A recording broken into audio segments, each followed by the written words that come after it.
Ça a été une bonne idée de descendre là où il n'y a pas de protection.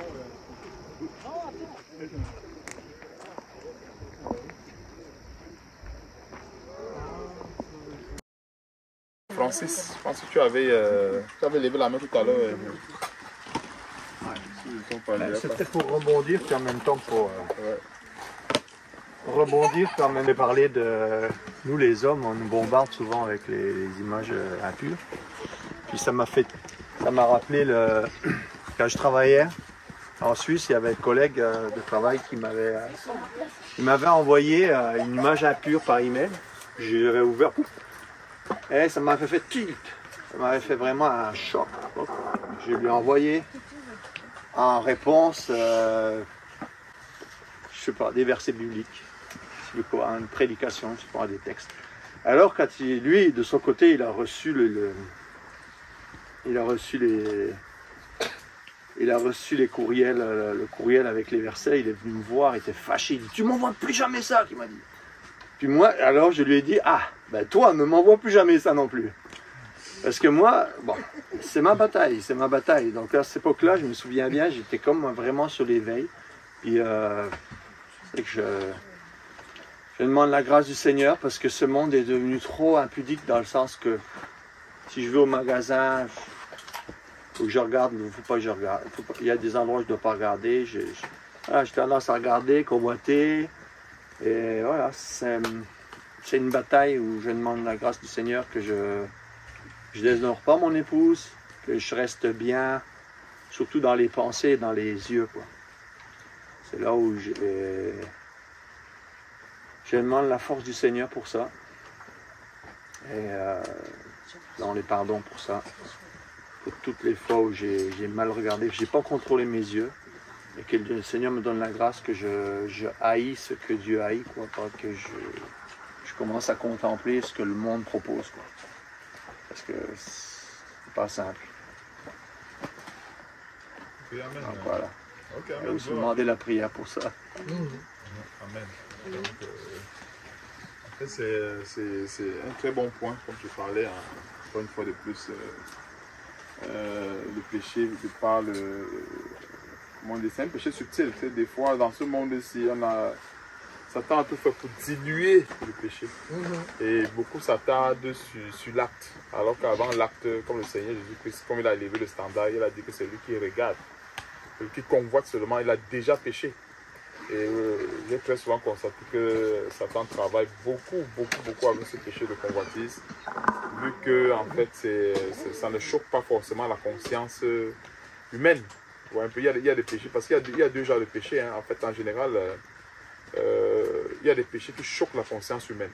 Ouais, un peu l'impudicité, la fornication, ça choque la conscience humaine.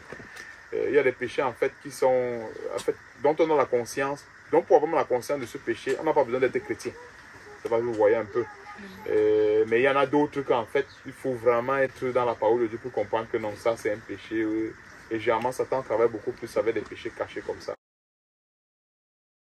Job chapitre 31, au tout premier verset.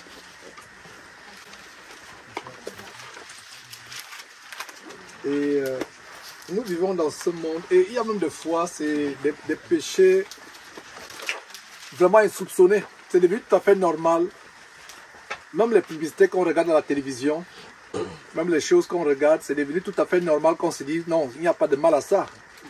C'est anodin, ce n'est qu'une publicité. Et même le feuilleton, tout ce qu'on regarde à la télévision, et je vous donne l'expérience de quelqu'un qui était vraiment dans la débauche. Parce que ça, c'est mon témoignage. Peut-être si vous ne connaissez pas ce témoignage, je vous le redonne. Je ne suis même pas digne aujourd'hui de prêcher la parole de Dieu. Et ça, c'est une preuve de l'amour de Dieu. Il n'y a pas une honte de confesser son péché. J'allais avec des prostituées. Quand j'étais jeune, je faisais des choses... je ne peux même pas dire cela pour ne pas scandaliser nos enfants qui sont ici avec nous. Mais je regardais des choses impures à la télévision. Et à l'époque, il n'y avait pas d'Internet comme aujourd'hui, à mon époque. dans les années 80, au début, c'était les cassettes. Les cassettes avec des rubans. Et c'était de mauvaises choses. Et tout cela, ça pollue notre intelligence et ça nous rend tellement sales. Et des fois, on a du mal, et nous avons eu des jeunes gens qui ont du mal à se séparer de cette pollution, de cette impureté, parce qu'il y a une addiction. Il y a deux sortes d'addictions. Il y a l'addiction de la cigarette, l'addiction de la cigarette, il y a l'addiction de la cocaïne, il y a l'addiction de la marijuana, mais il y a une addiction tellement grave encore, l'addiction des choses impures, des vidéos impures, des images impures. Et cette addiction nous amène à détruire notre corps. En fait, on se fait, je vais vous dire une chose, et je ne sais pas si vous pouvez comprendre cela. Les démons n'ont pas de chair. Les esprits impurs n'ont pas de chair, ils n'ont pas de forme. C'est les esprits. Alors, comment les démons peuvent-ils savourer par exemple, la cigarette, la nourriture, les pulsions charnelles? C'est en rentrant dans le corps de quelqu'un. Quand vous êtes, par exemple, addict à la cigarette ou addict à certaines drogues, vous pensez que c'est vous, mais en fait, ce n'est pas vous. Il y a une puissance démoniaque en vous. Et qu'en est-il des rêves? Vous voyez, à un moment, il y a des personnes qui me confessent, Georges, vraiment, j'ai du mal à me séparer des images impures. Je rêve toujours des choses obscènes. Mes rêves sont obscènes, mes images, quand je dors, sont impures.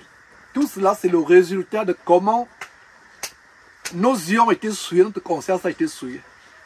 Et c'est le témoignage sur tous les jeunes gens, non seulement les jeunes gens, même des adultes, il y a des personnes plus âgées même que nous-mêmes qui ont dit vraiment, j'ai plus de 80 ans, mais je traîne un secret dans ma vie. Je ne peux pas m'empêcher de regarder des choses sales sur Internet. Je ne peux pas m'empêcher de regarder des choses sales sur YouTube, sur TikTok. Oh, TikTok encore, vraiment, ça c'est pire. Je vous assure que TikTok, vous voyez toutes sortes d'ordures, des choses sales. Alors, Jésus qui est venu nous délivrer. Et il faut comprendre une chose, et je l'ai toujours dit, Dieu ne nous délivre pas de nos amis. Dieu est un Dieu qui ne sépare pas les amis. Si les choses impures à la télévision, sur l'ordinateur sont vos amis, si vous aimez ces choses, Dieu ne va pas vous en délivrer. Pour que délivrer, par exemple, de la cigarette, quelqu'un qui aime la cigarette ne sera jamais délivré de la cigarette. Quelqu'un qui aime, par exemple, la cocaïne, la marijuana, ne sera jamais délivré de la marijuana, de la cocaïne, parce que tu aimes. Mais nous, chrétiens, quand tu détestes quelque chose, comme la bien-aimée sœur qui a confessé que vraiment, j'aime mon mari, mais je n'arrive pas à me comporter comme une femme doit se... Vous avez suivi son témoignage. En fait, si vous arrivez à ce point-là, où vous détestez ce que vous faites, vous êtes un bon candidat à la délivrance. Mais si vous aimez ce que vous faites, il y a souvent des jeunes qui disent, mais moi je ne peux pas me séparer, d'abuser mon corps. Il y a plusieurs moyens d'abuser le corps. Et malheureusement, c'est le problème de beaucoup d'adolescents. Votre corps, c'est pour le mariage. N'utilisez pas votre corps d'une manière bizarre avant le mariage. J'aimerais parler avec un langage assez doux. Vous ne pouvez pas utiliser votre corps d'une certaine manière avant le mariage ou hors mariage. Le corps que Dieu vous a donné ne peut être utilisé d'une certaine manière que lorsque vous vous mariez. Et aujourd'hui, malheureusement, nous sommes dans une génération où c'est difficile de trouver une jeune fille de 15 ans qui n'a pas connu d'homme. Et je vous assure que dans tous les continents, même en Afrique, et même pire encore de plus en plus en Afrique, certains pasteurs vous enseignent comme s'ils n'ont jamais péché. Est-ce que vous comprenez? Il y a des pasteurs, il est là, il vous enseigne comme si, vraiment, moi j'ai été quelqu'un, j'étais dans le péché à fond. Ah! Maintenant, le jour, il faut que c'est-à-dire, le jour où je vais me rencontrer avec les aînés, je vais leur dire en détail. Je ne sais même pas si ça vaut la peine parce que non, j'étais dans le péché à fond. Mais aujourd'hui, non, je suis délivré. Oh non, c'est-à-dire que je suis délivré. Oh, je vous assure, libre, en free. Je suis délivré. Pourtant, j'avais les chaînes et on pense que c'est bien. Et je vais vous dire une chose, il y a 2 mois, je pleurais. Et c'est là où j'ai rencontré mon épouse. Je pleurais comme la femme pour qui nous avons prié, comment elle s'appelle? Prisca. J'ai détesté ma vie, j'avais beaucoup d'argent à l'époque, au Gabon. J'avais tout ce que je voulais. Mais quand je rentre le soir, les gens me pensaient que j'étais heureux. Belle voiture, belle maison, etc. Mais quand je rentre, je pleure. Le péché n'est pas gai. Le péché ne vous rend pas heureux.